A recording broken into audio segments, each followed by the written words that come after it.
Assalamualaikum warahmatullahi wabarakatuh. Pernahkah Anda bertanya-tanya, kenapa di sebuah desa di Cina banyak sekali orang tua yang usianya mencapai 90 bahkan 100 tahun lebih? Padahal mereka makan babi. Sementara di desa-desa dan pinggiran kota Indonesia, usia 60 saja sudah penuh dengan penyakit. Ironisnya, umur segitu banyak yang sudah meninggal dunia, padahal mereka tidak memakan babi. Jadi, apa dong yang sebenarnya terjadi? Sebelum membahas lebih lengkap berdasarkan data dan surveinya, jangan lupa untuk subscribe dan nyalakan lonceng notifikasinya, supaya Anda tidak ketinggalan pembahasan penting di video-video berikutnya. Jangan lupa, simak video ini sampai selesai supaya tidak terjadi salah pengertiannya. Apakah benar rahasianya terletak pada makanan? Apakah karena mereka makan babi, sayuran, atau minum teh hijau setiap hari? Ataukah ada faktor lain yang lebih dalam, sesuatu yang bahkan dunia medis modern pun masih berusaha memahami? Jumpa lagi dengan saya, Dr. Anissa, dokter umum menangani berbagai macam penyakit. Sebagai seorang dokter dengan pengalaman lebih dari 20 tahun, saya akan membuka tabir misteri ini. Saya akan mengupasnya dengan bahasa medis, data riset ilmiah, dan tentu saja dengan cerita kehidupan nyata orang-orang yang saya temui langsung dalam penelitian klinis maupun literatur internasional. Jadi jangan kemana-mana, karena rahasia umur panjang orang Tiongkok mungkin bisa mengubah cara Anda menjalani hidup hari ini. Selama 20 tahun terakhir, saya bukan hanya berkecimpung di rumah sakit, tapi juga melakukan studi lapangan, membaca ribuan jurnal medis internasional, hingga bertemu langsung dengan komunitas kentenarian. Mereka yang usianya lebih dari 100 tahun. Dan salah satu komunitas yang paling menarik perhatian dunia medis adalah masyarakat Tiongkok, terutama di beberapa wilayah pedesaan seperti Provinsi Guangxi, Hainan, hingga daerah perdesaan di Guangxi Zhuang Autonomous Region. Di sana, data resmi menunjukkan jumlah penduduk berusia 100 tahun jauh lebih tinggi dibandingkan rata-rata dunia.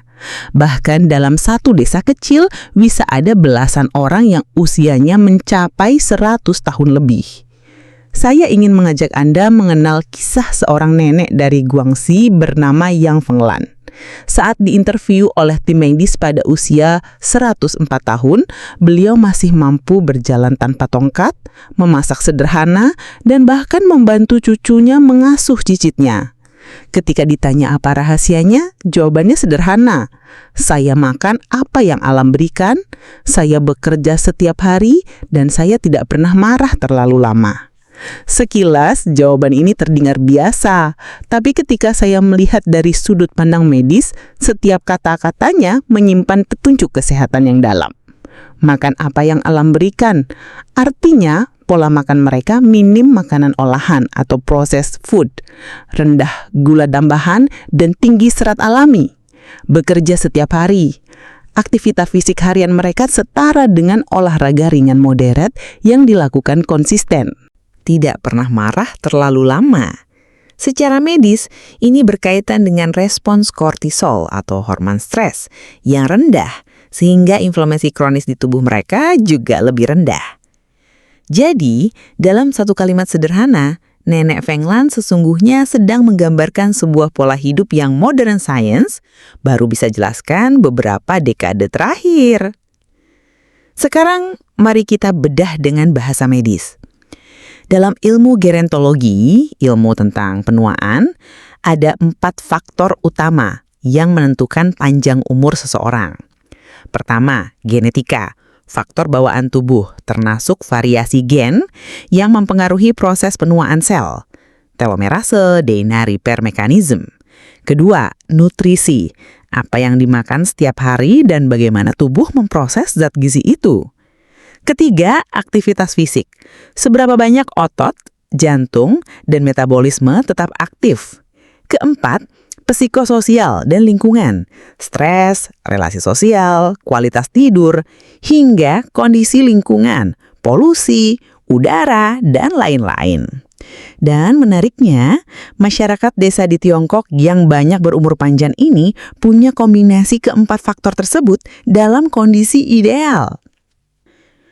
Dari segi genetik, beberapa penelitian menunjukkan adanya variasi genetik pada populasi Asia Timur yang terkait dengan metabolisme lipid lebih efisien, sehingga resiko aterosklerosis atau penyumbatan pembuluh darah relatif lebih rendah. Dari segi nutrisi, mereka mengkonsumsi banyak sayuran cruciferous seperti sawi, kubis, brokoli, serta protein dari ikan atau kacang kedelai. Semua makanan ini terbukti dalam jurnal medis menurunkan resiko kanker dan penyakit jantung.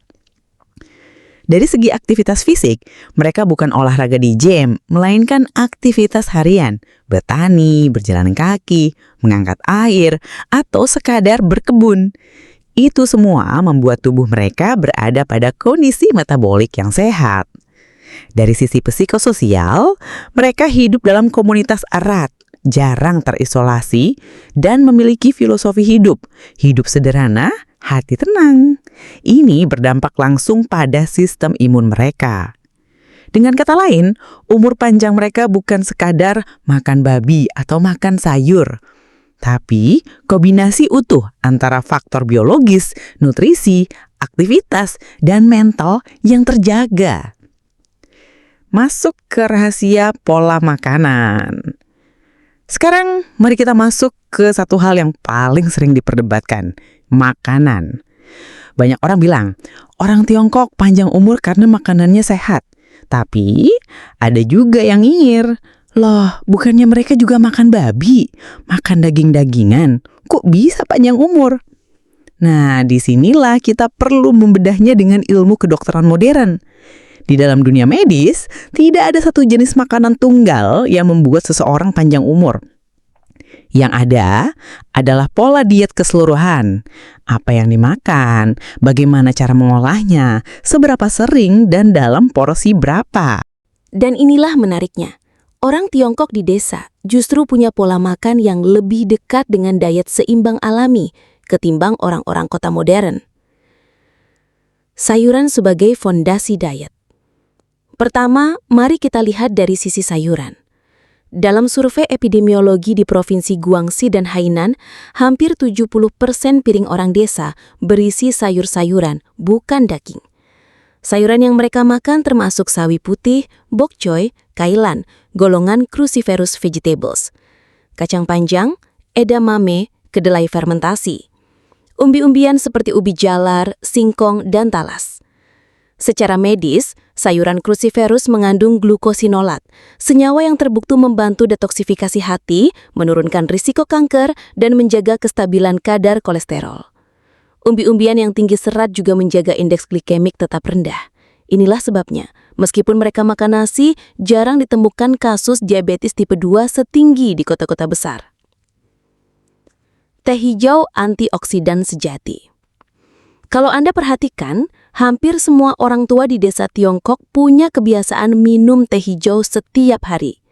Dalam kedokteran, teh hijau mengandung EGCG, salah satu antioksidan paling kuat yang pernah diteliti.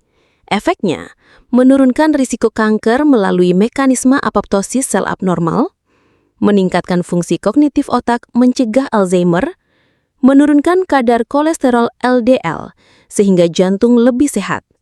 Dalam jurnal American Journal of Clinical Nutrition tahun 2006, konsumsi 3 cangkir teh hijau sehari dikaitkan dengan penurunan mortalitas kardiovaskular sebesar 23%.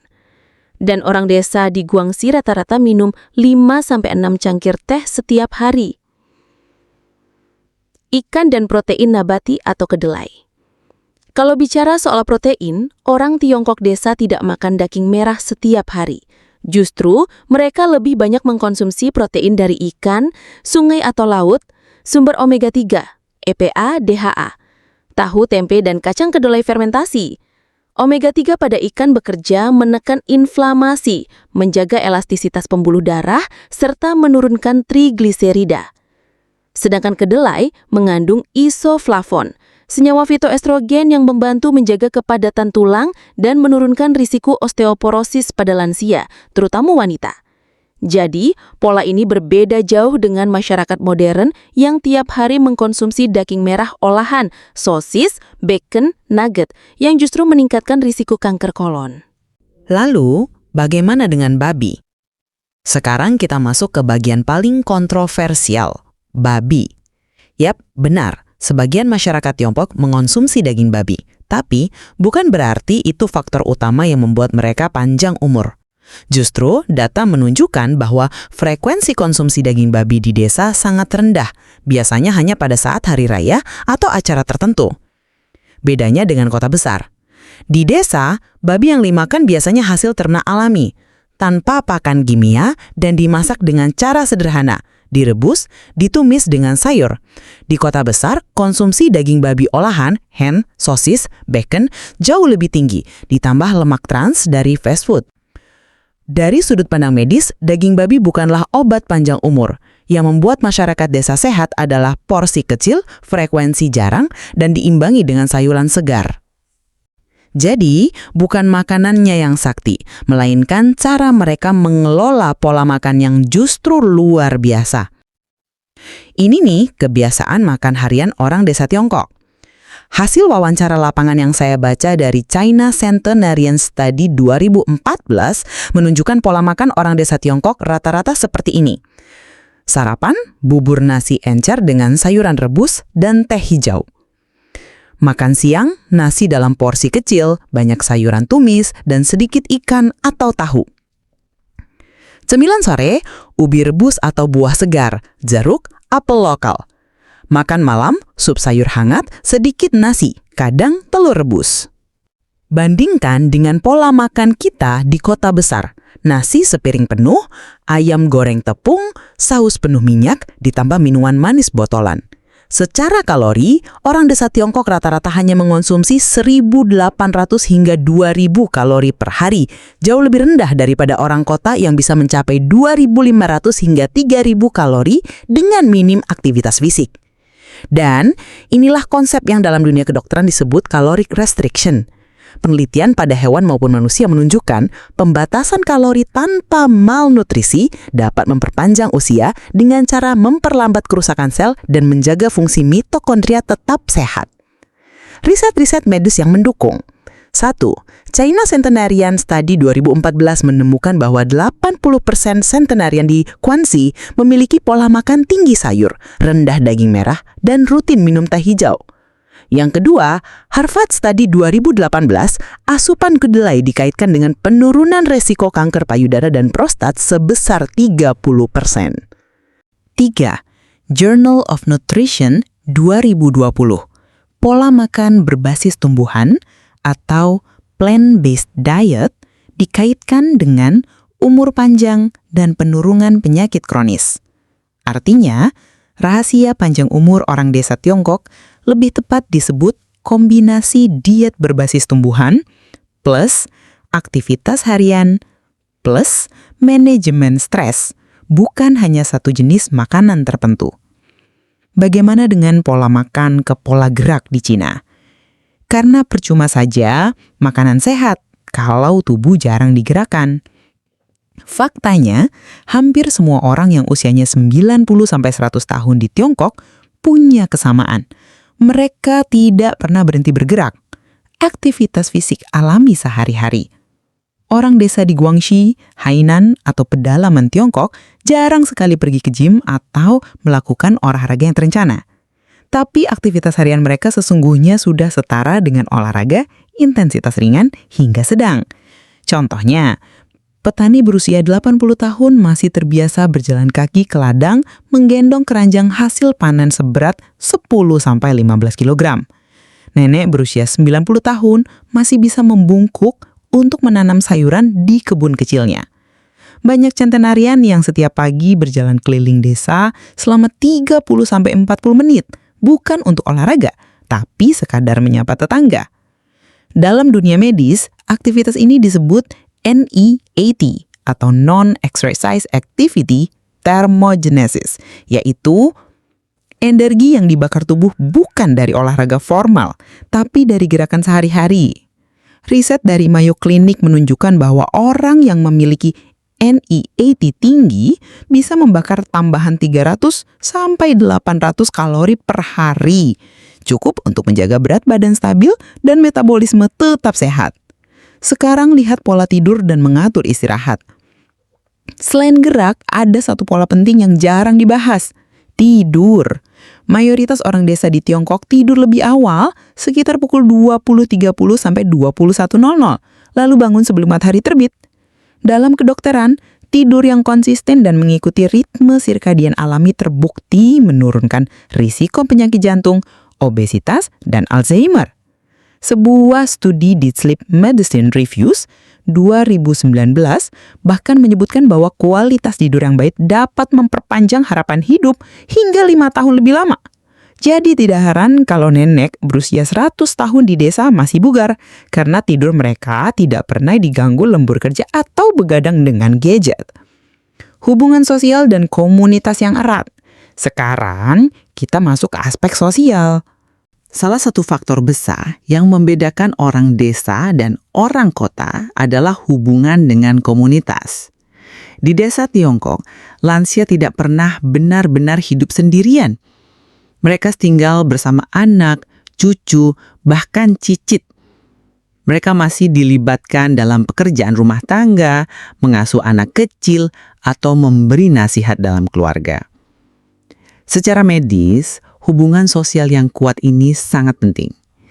Penelitian dari Harvard Study of Adult Development, salah satu riset terpanjang di dunia, menemukan bahwa hubungan sosial yang hangat lebih berpengaruh terhadap panjang umur dibandingkan status ekonomi atau tingkat kolesterol. Alasannya sederhana. Interaksi sosial yang positif menurunkan hormon stres kronis, kortisol, dan meningkatkan hormon kebahagiaan seperti oksitosin dan serotonin. Itulah sebabnya banyak orang tua di Tiongkok tampak awet muda karena mereka masih merasa dibutuhkan dan dicintai. Filosofi hidup orang China, hati tenang, umur panjang. Banyak orang bertanya, apa sih rasa panjang umur paling besar orang Tiongkok? Kalau saya simpulkan dari pengalaman 20 tahun di bidang geriatri, pikiran yang tenang dan hati yang ringan. Orang desa Tiongkok punya filosofi hidup sederhana. Jangan terlalu banyak khawatir tentang masa depan. Kalau sakit, jangan panik, istirahatlah, makanlah yang sehat, nanti tubuh akan sembuh sendiri. Kalau marah, jangan simpan di hati. Bicara, tertawa, lalu lupakan. Secara psikoneuroimunologi, ilmu yang mempelajari hubungan pikiran, sistem saraf, dan imun, sikap hidup seperti ini terbukti menurunkan inflamasi kronis. Inflamasi kronis inilah yang sering jadi akar penyakit. Mulai dari jantung koroner, diabetes, sampai kanker. Itulah kenapa orang yang sering stres di kota besar mudah kena hipertensi, kolesterol tinggi, hingga stroke di usia 50-an. Sementara orang desa bisa tetap sehat sampai usia 90 hingga 100. Data riset yang mendukung faktor psikososial. Pertama, Journal of Psychosomatic Research 2017. Orang yang memiliki jaringan sosial yang kuat punya resiko 50% lebih rendah mengalami demensia. Kedua, The Lancet 2018, stres kronis meningkatkan resiko penyakit jantung hingga 40%. Ketiga, JAMA Psychiatry 2020, rasa kesepian berhubungan dengan peningkatan mortalitas 26%. Dengan kata lain, umur panjang bukan hanya soal apa yang kita makan, tapi juga apa yang kita pikirkan, siapa yang menemani kita, dan bagaimana kita menjalani hidup sehari-hari. Jadi kesimpulannya, kalau ditanya, kenapa orang desa Tiongkok bisa panjang umur? Jawabannya bukan hanya makanan, tapi mereka aktif secara fisik tanpa harus ke gym. Mereka tidur teratur mengikuti ritme alam. Mereka punya komunitas sosial yang hangat. Mereka punya filosofi hidup yang menenangkan pikiran. Semua ini bekerja seperti obat alami yang melindungi tubuh mereka dari penyakit kronis, bahkan tanpa mereka sadari. Sekarang setelah kita bedah panjang lebar rahasia orang desa Tiongkok bisa hidup sampai 100 tahun lebih, mari kita balik pertanyaan ini ke diri kita sendiri. Kenapa banyak orang di kota besar, termasuk di Indonesia, baru usia 40-50 tahun sudah kena hipertensi, kolesterol tinggi, diabetes, bahkan serangan jantung? Apakah karena genetik semata, atau justru gaya hidup modern kita lah yang jadi racun? Perbandingan gaya hidup di desa dan di kota. Di desa Tiongkok, orang bangun pagi lalu berjalan kaki ke kebun. Di kota modern, orang bangun pagi lalu duduk di mobil, terjebak macet berjam-jam. Di desa Tiongkok, makanan sehari-hari adalah sayuran rebus, ubi, dan teh hijau. Di kota modern, makanan sehari-hari adalah gorengan, minuman manis, dan makanan cepat saji. Di desa Tiongkok, lansia tetap merasa berguna karena dilibatkan dalam keluarga. Di kota modern, banyak orang tua merasa kesepian, bahkan tinggal sendirian di apartemen.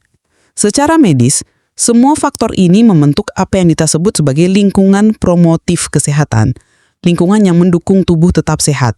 Dan sayangnya, banyak dari kita hidup di lingkungan yang sebaliknya. Penuh polusi, makanan olahan, stres kerja, kurang tidur, dan interaksi sosial yang minim. Sekarang saya akan berikan tips sederhana berbasis ilmu kedokteran, tapi terinspirasi dari kebiasaan orang desa Tiongkok.